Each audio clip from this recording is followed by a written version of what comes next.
Pozdrav, ja sam Ivan i danas želim da pričam o jednoj jako važnoj temi.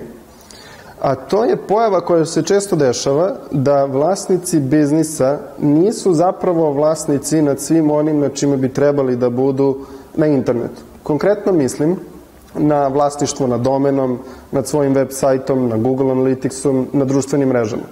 Šta se dešava? Često ljudi angažuju pojedinca ili agenciju da za njih napravi web sajt ili da otvori naloge na društvenim mrežama, što oni urade, ali naravno sve registruju na svoje ime i sve otvore pod svojim administratorskim nalogom. Ako nije ugovorom ta saradnja dobro definisana, što često nije, lako može da se desi da u potpunosti ostanete bez naloga na društvenim mrežama i bez svim onim na čime ste radili u tom nekom periodu.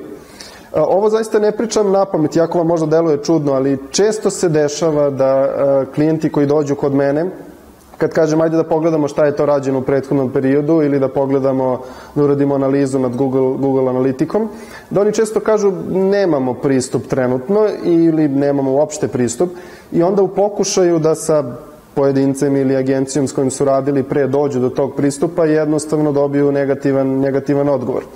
Ovo se posebno dešava na Facebooku gde više ljudi ima administratorski pristup Facebook stranicama.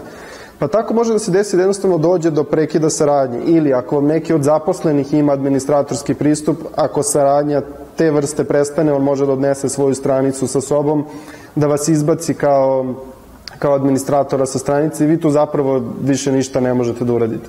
Zato je jako važno da od početka imate punu kontrolu nad svim što se dešava na internetu. I ovde vam zaista nije potrebno nikakvo tehničko znanje. Često je neposjedovanje tehničkog znanja izgovor zašto nemaju pristup svemu onome čime bi trebali da imaju. Ovde zaista ne govorimo o bilo kakvom tehničkom znanju. Čak i ta osoba ili agencija koja vam to radi, tražite od njih da vam daju administratorski pristup, da domen registruju na vaše ime, da imate pristup hostingu, da sve to bude jednostavno vezano za vaše ime.